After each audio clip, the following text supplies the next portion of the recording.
Hello friends, जैसा कि आपको पता है कि हम वर्ग 1 2023 जो पात्रता परीक्षा हुई थी उसका पेपर सॉल्व कर रहे हैं। और मैंने उसके बहुत सारे videos, shorts videos, long videos डाले हैं। उनमें मैंने बहुत सारे क्वेश्चन सॉल्व कराए हैं।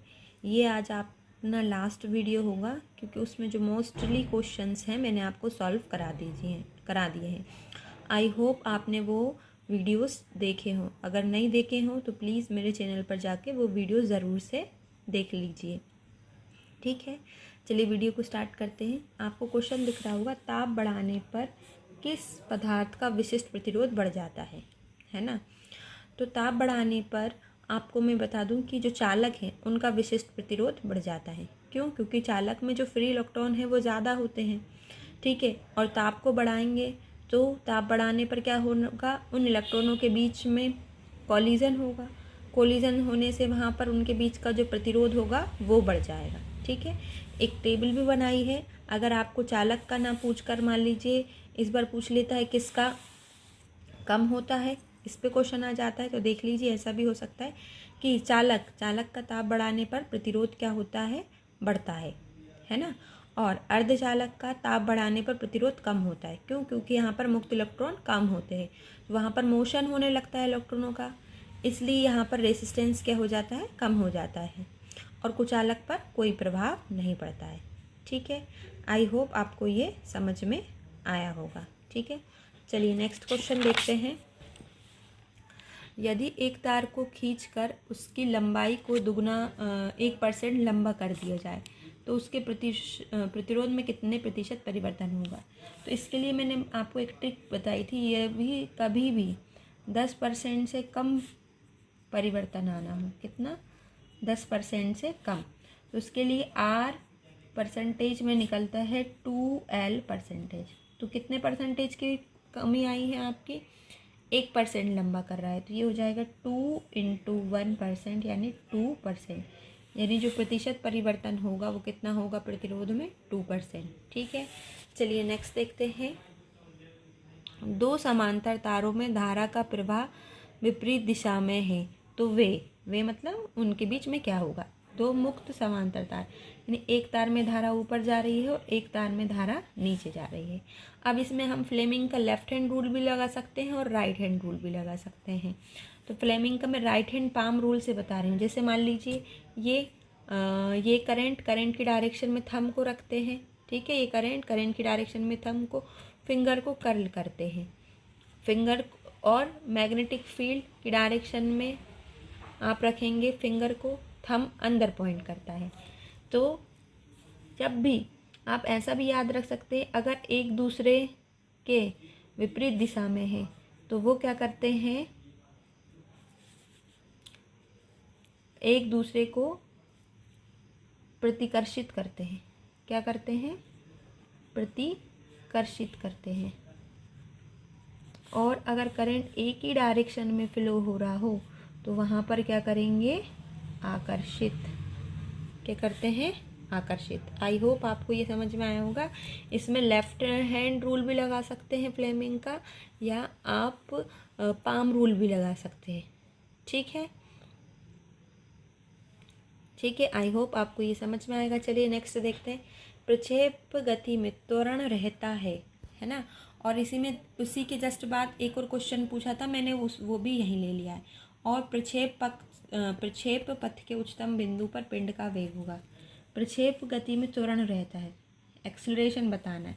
तो देखिए, कोई भी जब प्रोजेक्टाइल मोशन है तो प्रोजेक्टाइल मोशन में पूरी मोशन के लिए, चाहे वो यहाँ पर बात कर ले यहाँ पर बात कर ले, हमेशा कौन सा एक्सीलरेशन लगेगा? Gravitational acceleration. तो पहला तो हो जाएगा समान, यानी त्वरण कैसा रहता है? समान। कौन सा? ग्रेविटी एक्सीलरेशन लगता है। ठीक है, फिर नेक्स्ट देखते हैं। प्रक्षेप पथ के उच्चतम बिंदु पर पिंड का वेग होगा। जैसे मान लीजिए यहाँ किसी इनिशियल वेलोसिटी से आपने डाला है तो उसके दो कंपोनेंट होते हैं, एक u cos थीटा और एक लंबवत होता है u sin थीटा। अब उच्चतम बिंदु पर क्या होता है, वो कुछ समय के लिए जाकर ऑब्जेक्ट रुक जाता है, तो यहाँ पर उसका जो वर्टिकल कंपोनेंट है वो तो ज़ीरो हो जाता है, लेकिन इनिशियल जो हॉरिजॉन्टल एक्सिस में है वो अभी भी रहता है। यानी कौन सा रहेगा, सेकंड का आंसर क्या रहेगा, u cos थीटा। ठीक है, आई होप आपको ये समझ में आएगा। नेक्स्ट देखते हैं। एक सीधे ट्रैक पर दौड़ता धावक 2.0 सेकंड में अपनी चाल 0 से 18 किलोमीटर पर कर लेता है औसत त्वरण। इसमें हम फर्स्ट इक्वेशन ऑफ बताएंगे, है ना। एक सीधे ट्रैक पर दौड़ता धावक 2.0 सेकंड में अपनी चाल 0 से 18 किलोमीटर पर आवर कर लेता है। 0 से यानी फाइनल स्पीड तो हो गई इसकी 18, और इसको हम मीटर पर सेकंड में बदलेंगे तो 5/18, इसे मल्टीप्लाई करेंगे यानी 5, यानी जो फाइनल वेलोसिटी वो कितनी आ गई, 5।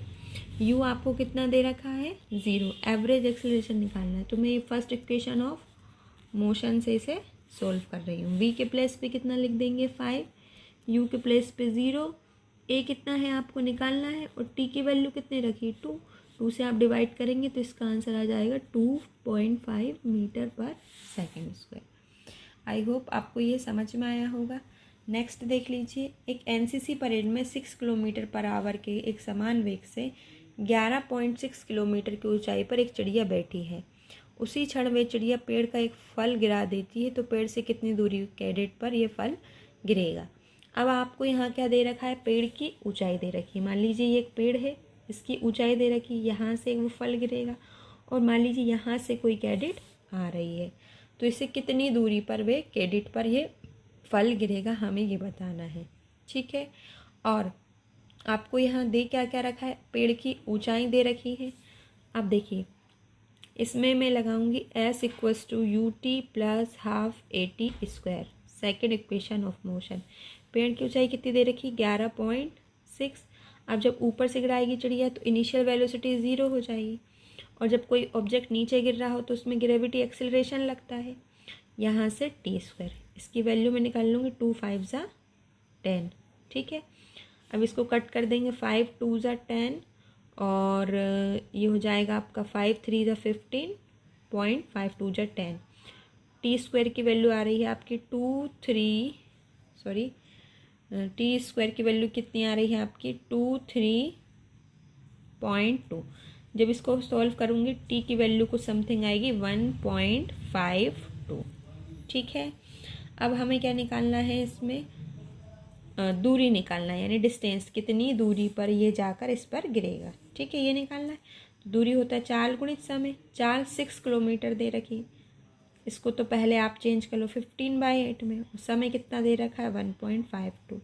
इसको सॉल्व कर लेंगे, 6 × 3 = 18, और जब इसको आप सॉल्व करेंगे तो इसकी वैल्यू आएगी, आप देख लीजिए, 3 × 5 = 15, और फिर पॉइंट लगाएंगे यहाँ 0, और ये हो जाएगा 3 × 6 = 18, यानी ये 5 × 5.06, तो ये लगभग 2.5 के समथिंग आपका आंसर आएगा। कितना आंसर आएगा, 2.5 के समथिंग। फिर से मैं आपको बता दे रही हूँ, ये equation second equation of motion लगाई है मैंने। s यानी पेड़ की हाइट कितनी दे रखी थी, 11.6। ठीक है, इनिशियल वेलोसिटी 0 थी, तो ये टर्म 0 ही हो गई। हाफ a की वैल्यू कितनी दे रखी है, 10t²। ठीक है, 2 × 5 = 10 से ये कट किया है, और 5 से फिर ये कट किया 23.2 टाइम्स में, तो t² की वैल्यू कितनी आ गई, 23.2। t की वैल्यू 1.52 अप्रोक्स में। अब दूरी का फॉर्मूला होता है चाल, ये पूरी चाल है, चाल गुणित समय। अब इसको हमने मीटर पर सेकंड में बदला, इसलिए 5/18 किया। इसको सॉल्व करेंगे तो तब आपका आंसर ये आ जाएगा। तो आपकी लगभग सारे क्वेश्चन जो वर्ग 1 2023 में पूछे गए थे, मैंने वो क्वेश्चन लगभग सब सॉल्व करा दिए हैं। आई होप आपको वो समझ में भी आए होंगे। और अगर ये वीडियो अच्छा लगा हो तो मेरे चैनल को लाइक एंड सब्सक्राइब ज़रूर करें।